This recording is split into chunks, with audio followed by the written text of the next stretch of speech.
Before I begin, I want you to forget everything you think entertainment is.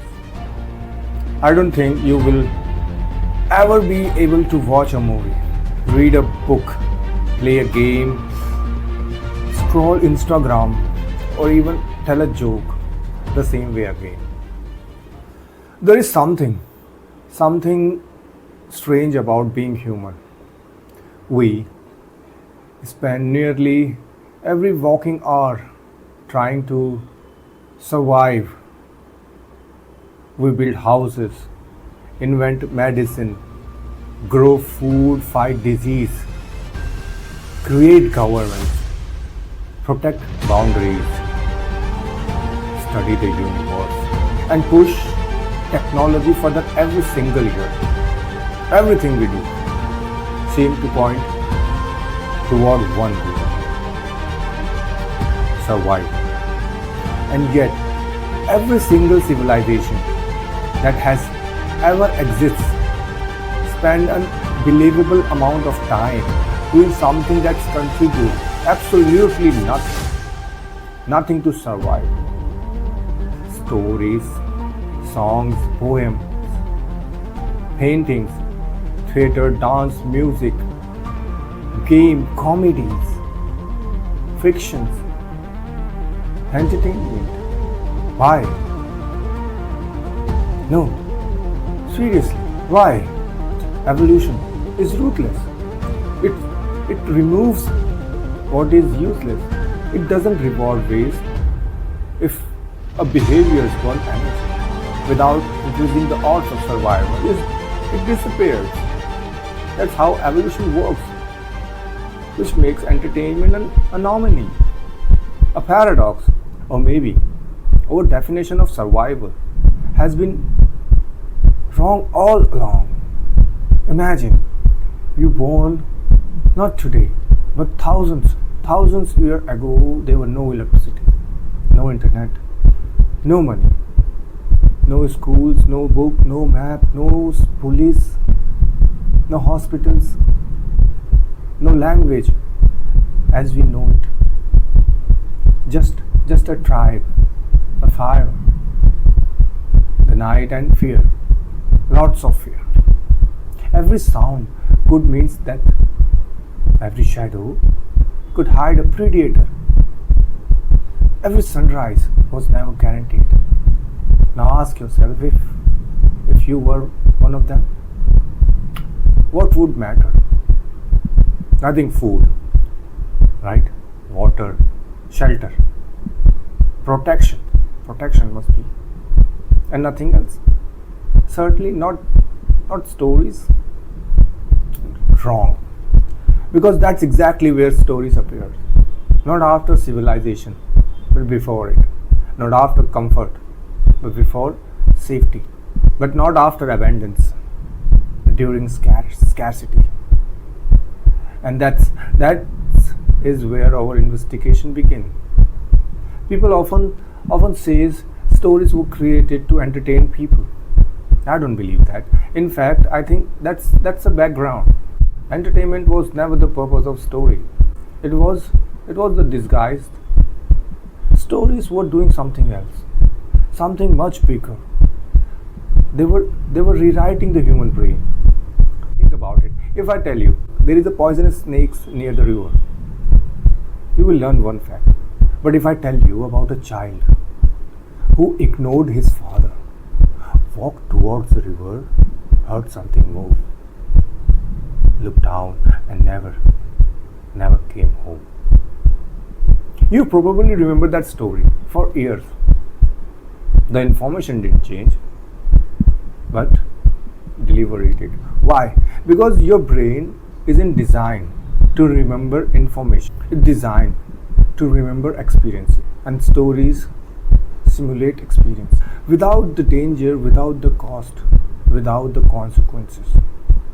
That may be one of humanity's greatest evolution advantage.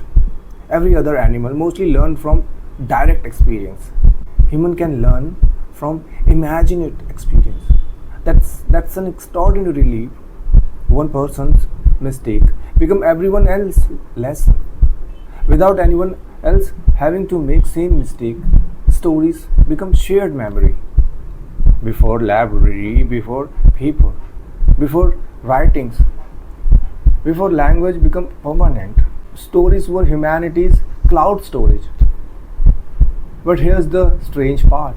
The more I research entertainment, the less it looked like entertainment.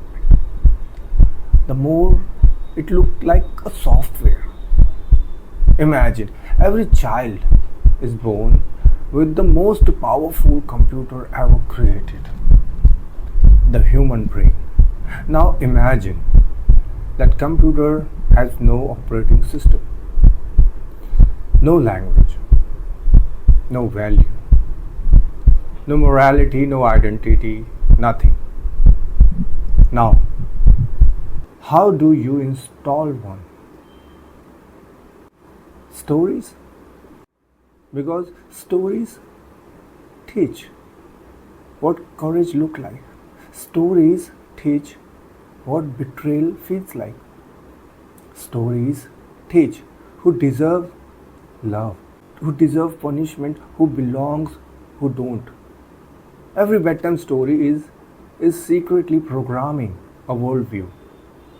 Every myth is installing an operating system. Every movie updated it. Which means the most powerful technology ever invented may not be the internet. It may be narrative. Now let's make this uncomfortable. Everything you believe comes from stories. Your first idea of love came from stories. Your first idea of success came from stories. Your first idea of beauty came from stories. Your first idea of masculinity, femininity came from stories. Even your dreams probably aren't entirely yours. They were planted quietly over years. Movie after movie, conversation after conversation, song after song, story after story, until eventually they stop feeling like stories. They become realities, which lead us to something far more dangerous. What if civilization itself is just a biggest story ever told?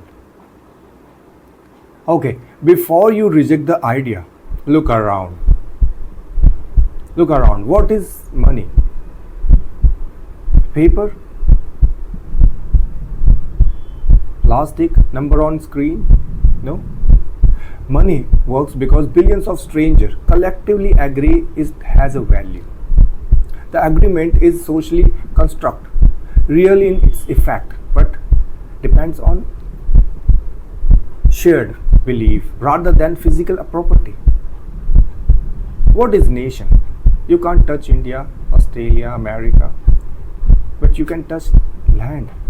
You can touch soil. You can touch river. But India is also a shared idea. Border exists because people collectively recognize them, defend them, and organize around them. What is a corporation? It's not the building, it's not the logo. It's a legal function that allows millions of people to coordinate. Law, universities, market, constitution, all of them exist because enough people continuously acting as though they exist. Stories scale civilization. Without shared narrative, cooperation between millions of strangers could be almost impossible. Now suddenly stories doesn't seem childish anymore. They seem like infrastructure. Now let me ask you something. When do you watch a movie, why do you cry? Over something who doesn't exist? Think about it. Your brain knows it's fiction. The actors knows it's fiction. The director knows it's fiction. Everyone involved knows it's fiction. Yet your heartbeats change. Goosebumps appears, your breathing change. Your hormones change. Your eyes fill with tears. Why? Because your emotional brain responds to meaning than to the factual state of the story. When a narrative is compiled, the brain can react as if its real events matter personally, even while you're considering no, they are fictional.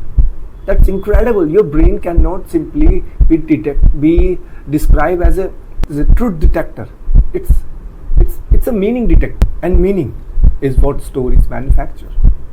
Now let's go deeper. Children don't need to be taught how to play. They invent games. They create imaginary friends. They pretend a stick is a saw. A cardboard box become a spaceship.